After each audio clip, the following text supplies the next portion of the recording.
OHCS, which I know you're, attempting to, be more streamlining of, information and the whole portal process and application process, and got told no twice, which then undid 2 years of our funding that they had applied for. Then within 6 weeks of being told no, they got told yes because a project on the OHCS side either declined or didn't make enough effort or whatever it was. And they got the phone call of, hey, you're next in line to receive the funding. Do you still want it? And he said yes. Then he comes to us, and we had already undone his funding, taken his name off, and put it to 2 other projects that were ongoing. So he had to reapply with us. He's now struggling with construction costs because in hindsight's 2020, right? Should have put in for some CDBG funding for it too, because he's having extra challenges and extra information being sought by the OHCS side. And one of the items that I now have understood and I've heard 3 times over, conduit is hard to come by. Has to be almost sought out 2 years ahead. Yeah. And in hearing today's talk, which has been very informational for me in my learning curve, so thank you, that this whole time that it takes to put a project of magnitude together, regardless if this is 47 to 250 and one of our other ones, those types of hiccups are huge and detrimental, both in the, hey, no, thank you, and then, oh, by the way, and then, yes, now, by the way, you have to put up a conduit and you should have ordered it 2 years ago. Yeah. So, not that we can control all things, right, but that we keep trying. The conversations, I'm just now meeting some of the OHCS staff. Went to an Inspire, training and met them face to face. I know Alan is on today. Hi, Alan, wherever you may be. So I don't know if that's, like a partner's question about, collaborating with partners for mitigating risk, because that home dollar, one of them is 2 years old, one of them is 1 year old, going to be 3 years old, going to be 2 years old to us, and our timeliness of setting the dollar aside and, oh my gosh, now what? Situation. So I just wanted to share that. And yes, the construction relation cost is a huge factor that we see too, because then it costs gaps, even as the project is going on, then it's like, oh, by the way, we need to apply for more money, because these construction costs have come up. And then I don't know if y'all are familiar with the BABA, Build America, Buy America, that is laid down on our CDBG and home dollar, no ifs, ands, or buts. And yet there can be these certifications of, oh yeah, it's not going to fit, and there's 3 reasons why it doesn't fit, but CPD HUD has not decided what documentation they need to see from the project level to make the, yeah, don't worry about it, it doesn't cover for you, we can make that exception. So building the plane in the air as we're flying seems to be the flavor. Comment, Tiffany, on what I'm hearing is that it's complicated, and there's a lot of complex balancing that occurs with the work that you're trying to do. My understanding of where we're going with this new funding process is that's going to give you more flexibility to do that balancing. You're not going to be stuck up against a NOFA deadline, and that you'll be we can't control what other deadlines there may be out there, but I think it does remove for you one, I guess I call it sort of a barrier, a time barrier, and opens up, as far as our funding is going to be, a little more flexibility. There's also, as I understand it, going to be more assistance available in helping to gauge what kinds of funding best fit your project.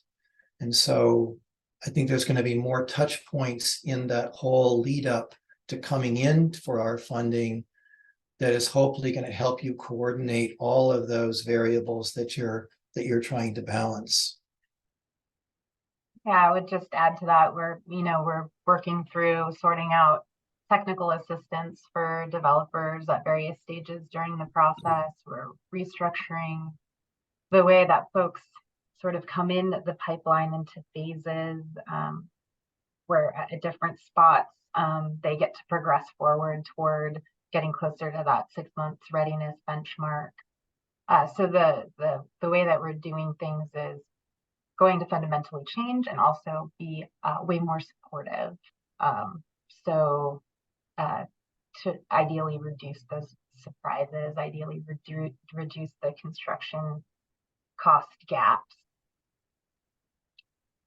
If I might, I do want to try to make sure that we are having discussion about the presented questions, and I am going to just start at question 1, Kevin. No one seems to think we should do it another way. So I guess just to this group, we're trying to understand, what the biggest challenges are when it comes to developing your initial construction costs.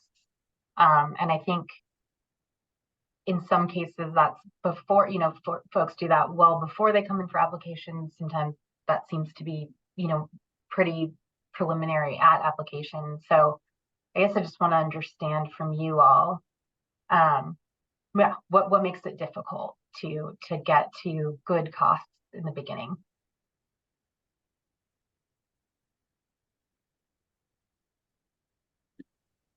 I'll chime in here. I think early on we rely on the contractor to really use their, experiences, projects they've worked on in the past. I mean, I think one of the challenges is trying to get real detailed information from subcontractors, right? So the contractor will have a universe of data they can pull from, but ultimately getting real numbers from subcontractors for major trades like framing, MEPs, structural, is important to develop that good budget, but everybody's so busy, and getting somebody to look at a project that might be 10, 12 months out and give firm numbers is very challenging. So we may get round numbers with some escalation. So I think just the timing of this is challenging. And then just one comment on the proposed redesign. I think the challenge is going to become, as we start working on projects, what subsidy limits are we going to be targeting, right? So right now when a NOFA comes out, we know what the subsidy limits are. We know how much money is available for a particular project. So we can sort of design a project around that. But unless the subsidy limits are published, we're going to be kind of doing this in the dark. So having some guidance on what subsidy limits are going to be available for the downstream funding commitment is going to be important. So a couple of thoughts. Thank you for that. I know that at some point down the road here, those will be published for sure.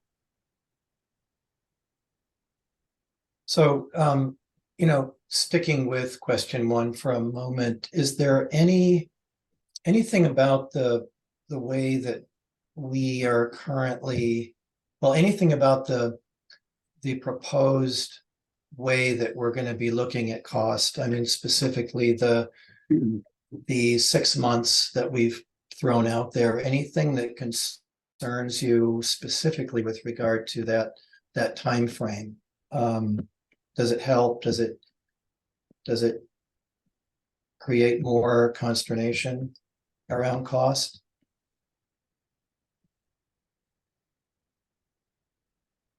Maybe neutral at this point without really knowing more detail. Yeah, Feels like, go ahead, Darren. I was going to say maybe neutral. I mean, I think to get real pricing, you've got to go out to bid, and those subcontractors are going to want to see, contracts signed within 60 days, 30, 60 days. So I don't know that 6 months would actually get you that much closer. Maybe others have different opinions though. Yeah, and you've heard a lot through this process that to get to 6 months, we have to expend a lot of funds to get through pre-development at our risk. And so we don't really need to beat that horse. It's already been beaten. Being within that 6 month time frame should actually give us better numbers because we're getting ready for construction. So the closer we are to construction, the better number we have. So that aspect of it I see as good. One of the issues that we're kind of running into now is OHCS has allowed some projects through, and other jurisdictions might not be on the same level, whether it's cost per unit, cost per square foot. There may be differing funding sources aren't talking to each other about what should we expect cost per unit, operating costs, budgets, everything along the way. There's still a lot of things that can be worked across jurisdictions to not just timelines on funding applications, but cost per unit, subsidies per unit, total development costs. How does all of that play in? What should we expect on 4%? What should we expect on 9%? 9% are much more clear. We can only apply for 20% every year. We know that going in. 4%, we see everything from a very small range to a very large range, which is perfect if that's what the project needs. It really is nice to have that flexibility. But working that with other jurisdictions is paramount. As far as that coordination, am I getting from your statement that we as an agency should be better coordinated, which obviously it wouldn't hurt if we were, but is that really falling more, in your view, more to us or to you as an owner developer to really understand what those different thresholds are with the different funders? It is on us to understand it, but we can't bring one project to either jurisdiction if it doesn't fit within both jurisdictions' guidelines. And then you're missing a funding source. So ideally, the jurisdictions could also line up so that there's an expectation as to what projects cost. And would the new way that we are proposing to do this, does that free you up a little bit in that I could see a situation where you might be able to go to the most restrictive funder, make sure that you're getting that, that fund, that source, and knowing that there is this flexible deadline with OHCS, you are really, as the developer, going to be setting that when that point is that you are going to go through that funding gate. Yeah. I mean, does it make it feels like it would sort of free you up a little bit, at least in terms of that coordination? So it depends on how much money is being put into the project. If the vast majority of the money is coming from OHCS, we're probably going to work with OHCS first. If we can't fill in with the other because it doesn't meet their criteria, then we have to continue to look for outside sources. Okay. So a lot of it's funds into the project. But really does almost require you to go after that funder that is going to, in your view, be the major funder of the project, get that settled, and then try to fit those other funders in. I get that.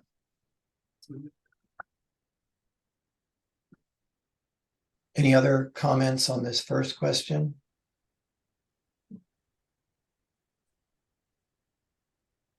Thanks, Jeremy. Should we move to the next one? Yeah. So the next one really gets to once we're in construction. Well, I guess I should clarify. I think I've used the word development period there. I think I'm looking at what that should really say is during the construction period of managing construction, whatever the influence of the environment is on the project. Any comments on those kinds of challenges and comments on what we might do as an agency to really help you try to mitigate those risks and those impacts that occur during the period of construction. So one of the recent changes, so during COVID, OHCS allowed the contractors construction contingency, and now they are disallowing that. And that contractors contingency with certain oversight and controls in place, really was the saving grace for projects that had escalation and subcontractor shortages, and we were able to utilize that contingency during that rough time, and so now having to tighten things up and balance things out, that is a worry for many teams, to have that go away. Okay. So the added, was there, help me out here, was it actually more contingency, or was it just flexibility in how you could move contingency back and forth from development to construction? So we had our owner's construction contingency, and then the contractor had their contingency. Yeah. And that allowed us to absorb. We haven't had to go back and ask for additional money on this project. And it allowed us to absorb those extra costs Okay. that came. And then am I not mistaken that we're not supposed to have the contractor contingency? The latest NOFA application, I can't remember which one it was because there's been so many coming out. The latest one did not allow subcontractor contingency. I mean, did not allow contractor contingency, contractor held construction. Interesting. I totally could be wrong, and I'll take a look. I just thought that that wasn't allowed in general, but yeah, so that's a really good point. Thank you. Yeah, just for clarity, the 9% NOFA only allows 3% escalation contingency, but no other contractor or design contingency or anything like that. So we're being asked to how we're going to mitigate cost escalation between now and start of construction, but all we can put in there is 3%. Yeah. So we're sort of setting it up for struggle down the road in some ways. So escalation being really different from contingency. I mean, I see where some people look at that as a form of contingency, but really the way we should be looking at that is that it is a designated de facto cost of construction. It may not be truly real, but it is a figure that we use to push current day construction costs into the future, right? So as I understand it, our pro forma does allow for both escalation, and then we have the contingency buckets separate from that. That's true, isn't it? So you have owner's construction contingency. Yeah. I'm talking about the contractors. That's how I got it. So either we have a new construction. This project that I'm referencing is a new project. We held under 5%, and it was really the contractor's contingency that helped us absorb roofing escalation and ERVs that escalated beyond our capacity, and we did not have to go back and ask for additional money, and that line item was flexible in a way, with oversight, was flexible in a way that we could absorb all those costs.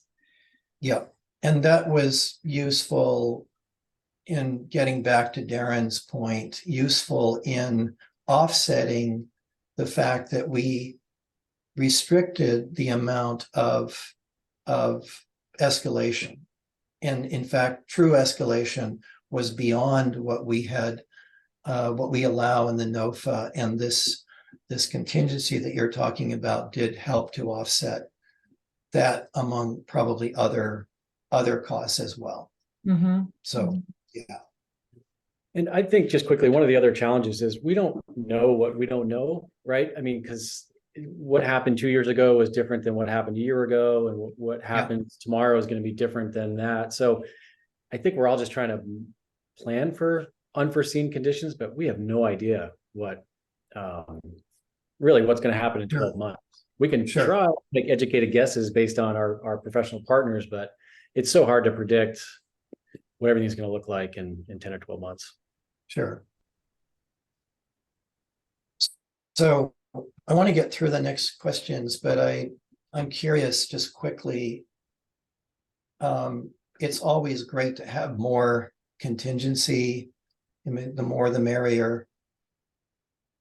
Do you think do we need to have more factored into our budget realistically, or our limitations?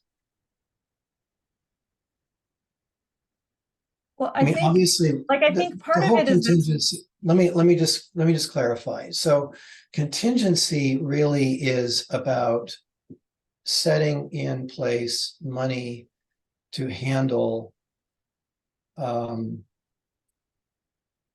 things that we know are likely to occur during the construction. We can't obviously predict COVID or other sorts of major factors on a project. So we're not gonna come in and fund or put into our limitations in the NOFA levels of contingency that could handle something like that. We've got to move to a whole other level of rescue at that point. But in terms of just those predictable factors in construction, in your view, is contingency, are we putting enough flexibility into that for you to feel that you've got enough covered there, or do we need more? Should we be thinking about more? I think so I think that the required 5% or required 10% is is one element, and then the flexibility for the project team to understand the size of the project, the contractor, the subcontractors that we may have confirmed, or maybe really we don't even quite have them nailed down yet. Like, there's a lot that goes into determining that team and trusting, I don't know, the team to determine what that reasonable contingency within their balanced pro forma should be, rather than a mandate. And I think that's part of the struggle. Is there, and to be quite honest, in the contractors that I'm talking to in these, next iterations, it's just getting buried in other places. So they're going to build in their safety net, and we either see it and we are managing it, or it gets hidden and we don't know where it is. So you would like to see it though, wouldn't you? Yeah. And I think we would too. I mean, we'd like to see that. I think we tried to do that by using escalation and asking that, it wasn't, that it was as big as you thought was reasonable. At least in the last NOFA, I know that we tried to do that, because the more that we can get real numbers and numbers that aren't padded. I used to be a developer, so I'm familiar with how to build things out to be safe. It's better for us because we are then able to evaluate costs more accurately for ourselves, and then be able to use our own data to say these are what things should cost versus some other database that we all love. So yeah, to the extent that we cannot get real numbers, it's something to, having that. I think what I'm hearing is, I guess in my mind, I just thought that general contractor's contingency was not allowed always. And so I'm gonna see if that's true, or if I just made that up, which is possible, and see if that is really helpful. How can we make it, what can we add there, I guess, if it's another line item or some more clarification to be able to make it safer for these projects. Also want to add that we're trying to ask for getting closer to readiness, right, too. So that should resolve some of the cost creep. I just don't know what that looks like enough right now to to, share that. And then to the point that I think Julie was really kind of hammering home is trying to build in flexibility between the different buckets of contingencies so that they could be shifted back and forth as needed. And I think that you just hit the nail. I think you also just addressed something like there is inconsistencies between the NOFAs, and having the ability to be able to rely that this is a control mechanism that we have, that we can work through with our team, because it is different depending on which application you're looking at. Sure. Yeah, and I think having that flexibility would be great, but I think it also kind of ties closely to subsidy limits, right? So if we're already designing a project that's going to hit the upper end of those subsidy limits, then yeah, you're just moving buckets at that point, trying to get the project to balance. So before we get booted out, everybody, if you can, to the extent that you have time, please answer the questions in the Easy Retro, because the feedback that we get there informs the decisions that we're making. And so that would be really great. Brainstorm, add things. That's really valuable for sure. And thank you. thanks. so how much time do we